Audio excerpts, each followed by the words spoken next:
A Moment with Dr. Audreyann Moses.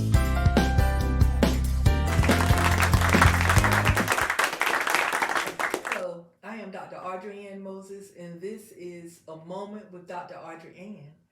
I know that God has blessed you and He has blessed me, and we are just having a wonderful time in the Lord. And today, I want to talk to you about breathing life into your vision, breathing life into your hopes and your dreams and things that you want to do in your life.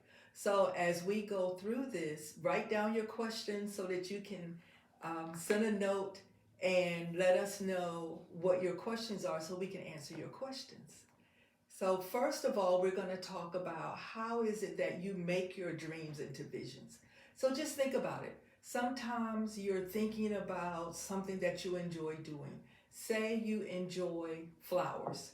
You have a garden, you have a beautiful garden, and you just enjoy it for yourself.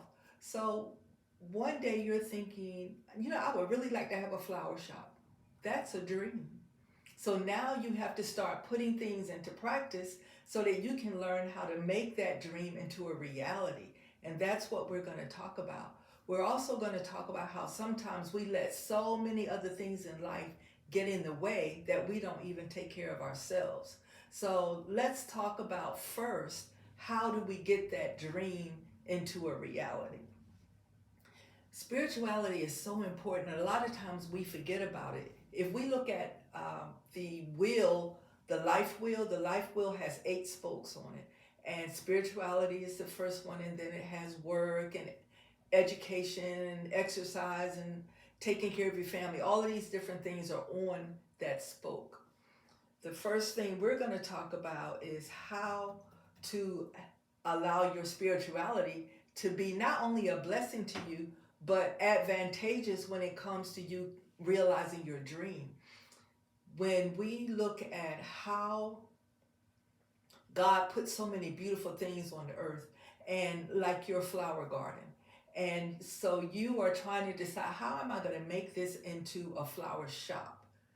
So what we do, we pray, say, oh God, please help us, but at the same time, God has given us things that we need. He's telling us what to do. The Holy Spirit is opening up doors. So what happens? Someone comes and says, I see your beautiful garden, and I'm having a party, and I could use flowers just like those gardens. Can you sell me some of your flowers? So now what do you have? You have your little in-home thing going on, and you can take that and use it as your what they call it, your bouncing board, in order to start your own business. Now you're selling flowers out of your garden. When we look at how God gives us the things that we need, and sometimes we're not looking at it, we're just like it's going by us, and we're not looking at it the way we should. Because when we look at how God gives us these ideas and then we push them to the side because we're like, oh, I'm not ready for that. Yes, you are. You are ready for that. I remember being told several times that I was ready to teach university, and I kept saying, oh no, I can't do that. But eventually I did, and I loved it. I remember being told that I could write a book, and I was like, nobody wants to hear my words. And my friend said, how do you know if you don't let them? So now I'm an author, and I love it. I'm a coach, and I love it. So we just have to allow those words that God gives us to move further than just around our inside of our heads. The next thing is, how do we take care of ourselves while we're trying to come up with different things that we want to do? Run your life really. We think about exercise, we think about taking care of ourselves, we think about nutrition, we think about just different things that we need to do to take care of ourselves personally. And it does take away from us having to take care of other people. So we have our children, we have our job, we have our spouses, we have the community, we have all of these things going on, and we are not taking care of ourselves. Join the Y, join a gym, walk in your neighborhood, do something that's special for you. Because if you're not taking care of yourself, and then you're always feeling bad, you're always feeling down, you're always feeling tired, how can you grow your flowers so that you can sell your flowers for that wedding that's coming up? How can you do that if you're feeling all groggy and everything? So we're going to come back and we're going to talk about how we take care of ourselves.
This is Dr. Audreyann Moses, and I just wanted to tell you I'm really enjoying us talking about different ways that we can not only take care of ourselves, but we can take care of other things that we need to take care of and realize our dreams and our visions all at the same time. So, what do you think is the most important thing for you to do when you are trying to take care of yourself by yourself? A lot of people think it's selfish to be concerned about yourself, your health, your life. It is not selfish. God put all of us on this earth for a specific reason. How can we do that thing if we're sick? How can we do that thing even if the reason he put us here is to care for others? You know, you're in the medical field, you're in the healthcare field or whatever, but you are sick because you're taking care of everybody else but yourself. Well, let's look at this. There are 8 laws of health that help us to be able to realize the things that we can do to take care of ourselves. And hopefully I didn't lose it. They are nutrition. We all know what nutrition is, eating healthy. They are exercise. And you don't have to run 20 miles. You don't have to lift 50 pounds. You don't have to do all of those things. Exercise. If you walk 20 minutes a day, you are getting enough exercise for your entire body. And if you want to do cardio, you want to do things to make sure you get a good heartbeat, do those things. But 20, 30 minutes a day, you don't have to exercise all day. You don't have to exercise 7 days a week. And actually, most fitness people will tell you do not exercise every day, every other day. And don't, you do your top, your arms and whatever, and then the next time you do your legs. So you're not stressing out your entire body at the same time. Water, plenty of plain water. I don't understand people that say, "Ooh, I don't like the way it tastes." I don't understand that. The water doesn't have a taste unless you put something in it. And then it's not water anymore. It's tea or it's soda or something. But your body needs that water to filter out all of the impurities that are in your body. Tea doesn't do that. So you need that water. So drink water. You know, the rules say what, eight glasses a day, eight bottles of water a day, or whatever you can tolerate. Start from there and work your way up. But drink plenty of water.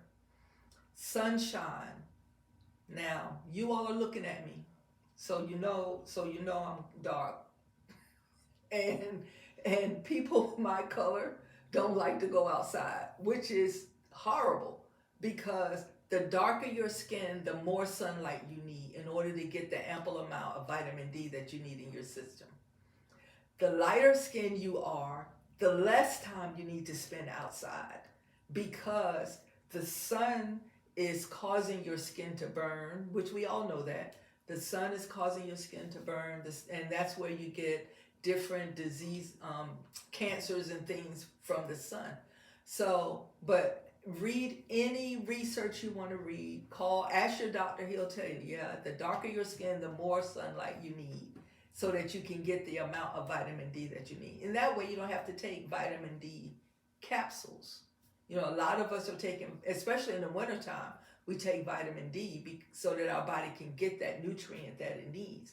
And plus, when you're outside enjoying that beautiful sun that God has given us, and it's warm and it feels good and it makes your spirit feel good, and it's doing what? That water outside and that sunshine outside is growing your flowers. And so while you're outside working in your yard, unless it's really, really hot, you know, try to make sure, you know, if it's really, really hot, you want to protect yourself because you don't want to have a sunstroke or something. But enjoy that sunshine while you're working in your garden. Temperance. Temperance just means taking care of our body. The Bible says that our bodies are the temple of God. So, but we want to take care of our bodies and be temperate. And that means, you know, if we're, you know, smoking and drinking a lot and doing all other type of things that harm our bodies, we really don't want to do that. Because again, that's taken away from our ability to be able to do the things that God has put us on this earth to do. And it's taken away the ability for us to be able to take care of our flowers, because our vision is to do what? Have a flower shop one day. And now we're growing our flowers and we're selling our flowers for that wedding or that baby shower, or for John Smith who wants to just take his wife a bouquet of fresh flowers, and you are selling them to him right out of your yard. So you want to take care of your body. Fresh air, again, you're going to get that while you're outside getting that sun and working in your yard and walking. You're going to get that fresh air. Sleep. Let's talk about sleep. How many hours of sleep do you get? 6, 7, 8, 4, 2? How many? So statistically, it says that we should get 7 to 8 hours. 6 might be tolerable, maybe, but most of the time 6 hours means you're groggy during the day. So if you're feeling all groggy and everything, it has something to do with your sleep. So try to get that 7 and 8 hours of sleep. And while you're doing that, when we're talking about nutrition and temperance, taking care of our bodies, really, your body heals itself while you are sleeping. 10 o'clock at night, I know you're like, she has got to be out of her mind. But 10 o'clock, 11 o'clock, 12 o'clock, your body is healing 6 hours. 12 o'clock, 1 o'clock, your body is healing 4 hours. 1 o'clock to 2 o'clock, your body is healing 1 hour. After 2 o'clock, you're just asleep. Your body is no longer healing. So think about that. You know, your body heals while you're asleep. So if you don't go to sleep till 2:30 in the morning because, you know, you're watching your favorite show or reruns of the game or whatever, then you have to think about that. If you work at night, then you have to improvise for that. Work at night. Get your hours during the day, and just really try to have that hours of sleep that you need so that you can be healthy in order to do what you want to do. We will be right back.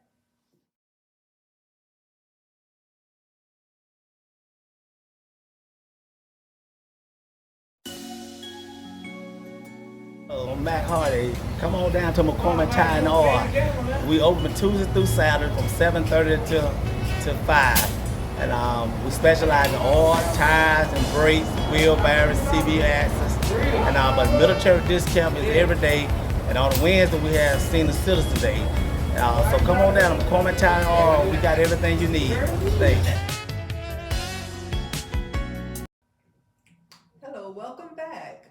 We have been having a good time so far talking about different things that we can do to help not only make our bodies healthier, but to realize that vision, realize that dream that we've been putting off. Well, now is the time. We are going to work on it. We're going to realize it. It's going to become a realization for us. Let's talk about work for a few minutes. For those that are working, like I'm retired, but I'm still doing what I love doing. I'm still doing what God has put me on this earth to do. So even when I'm doing this, sometimes I have to remember that this is not all and all and all. Sometimes I put too many hours into it. I put too much time into it.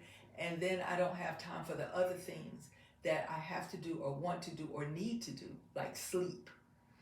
So when we are looking at our work, of course, it is something that we have to do because we do have mortgage. We have light bill, gas bill, children to feed, clothes to wear, car to gas up, all those things. And most of us are doing what we enjoy doing. Just because you are doing what you enjoy doing does not mean that you cannot have a hobby on the side that you love to do. Again, your flowers. You love your flowers. They are your peace. When I'm feeling extremely stressed out, I love playing in the dirt. I go outside, I play in my pots, I clean them out, I dig holes and put something in them, and it just makes me feel better. So that place in that garden for you is that place of peace, that place of less stress. So you don't want to put slack on it because you have a full-time job. You work 8 hours a day, 12 hours a day, maybe. Find time in your week for your garden. Find time in your week for your peace. Because again, even if you love your job can still cause stress that you have to relieve somewhere else. So you're at work, you're doing a great job, you're a school teacher, you're a nurse, you're a doctor, you're a fireman, you're a trash man, whatever it is you are doing that job and you're doing it to the best of your ability, but it is going to cause you emotional stress, physical stress, maybe even spiritual stress. So when you leave that job, you come home, you get your shower and you chill and you go into your garden and you love on your garden, and you let your garden love on you. That's realizing your vision because that's giving you an opportunity to really think about, Mr. John wanted some pink roses and yellow roses for his wife, but I didn't have the yellow ones. So now I need to see if I can get me a little spot here so I can have some yellow roses. That's not stress. That is realizing your dream. You can allow yourself to stress, but you don't want to do that. What you want it to be is your peace. Okay. So when you are working, do your work at your job. And when you leave your job at your job and you come home.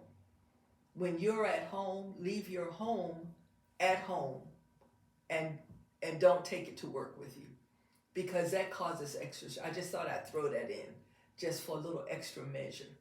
We don't want to stress ourselves out at work and at home about stuff that's at work or vice versa. Okay. So we want to have peace, and we want to have a spot of peace in our entire day. Okay.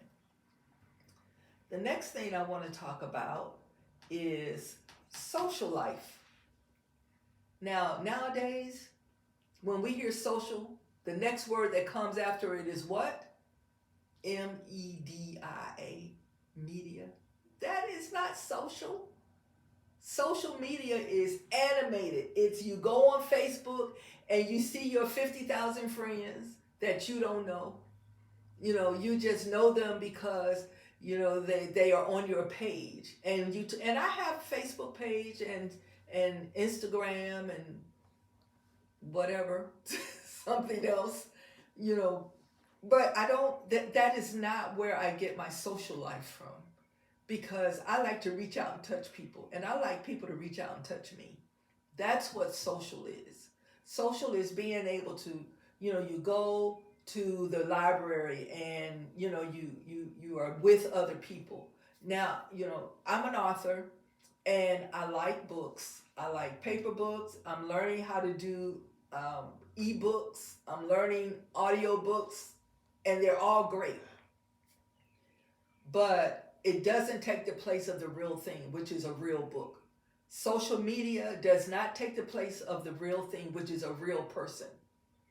So if you are having isms about allowing yourself to be a human friend to a human friend, then that's something that you really want to work on, because social media is not a human friend.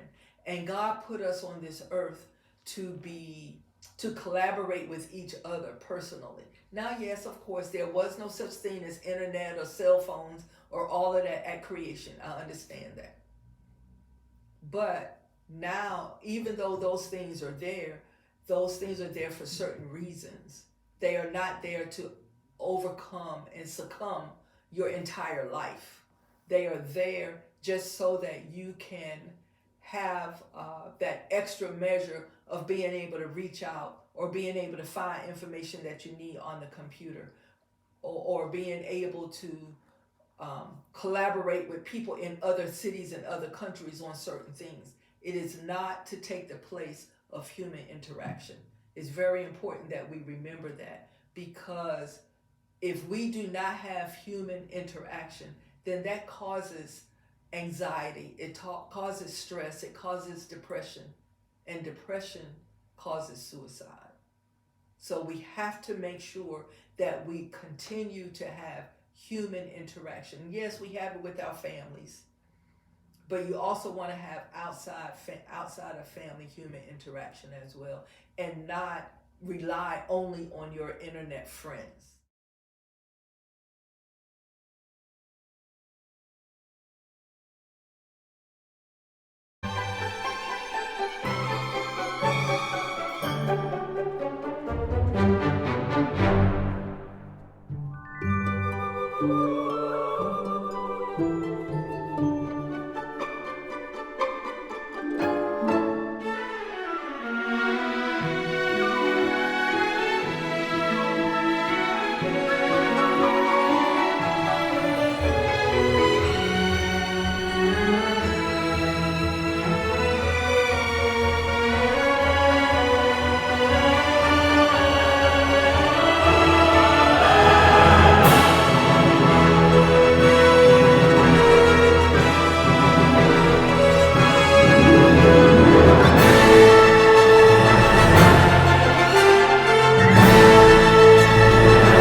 Hi, this is Dr. Audreyann Moses. Welcome back. And I just want to say how much fun I've had today talking to you all about your business, your vision, your dreams, making them into a reality.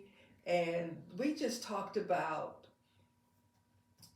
how to use the things that are in our life to help them to not only take care of that particular thing, but to be a catalyst for everything else that goes on in our life. So we've talked about spirituality and how important it is to rely on God for our everyday needs and for our everyday happiness. And listening to Him when He is giving us instructions about how to do the things that we want to do in life. We talked about exercise, and we talked about the 8 laws of health and how to keep ourselves healthy, not only so that we can do all the things that we have going on, but more importantly, to take care of ourselves and take care of our bodies. And we talked about our jobs and our careers and how it's so important to have that connection for our jobs, but also keep it separate from our, keep our life at home, and keep our life at jobs. And so that's what we want to do, and be social with humans, not just with your computer. And education and things that we want to do in life, do them. Don't be stubborn. Don't make yourself miss out on things because you're afraid. Don't do that. And most importantly, love yourself, love God, love what you do, and start working on your flower shop, because I know it's going to be a beautiful thing and I want to be able to come to it. So my name is Dr. Audreyann Moses. You can reach me at neversaycaint, CAINT, @yahoo.com. My website is Transition Life Coach for You. Is the number 4, the letter U.com. And you can leave comments there. If you have questions about anything we've talked about today, you can leave comments on my website, or you can contact me at my email address. Again, neversaycaint, CAINT, @yahoo.com. My business is Never Say Can't Christian Life Coaching Consultant. And I love you, and I look forward to talking to you next time. God bless.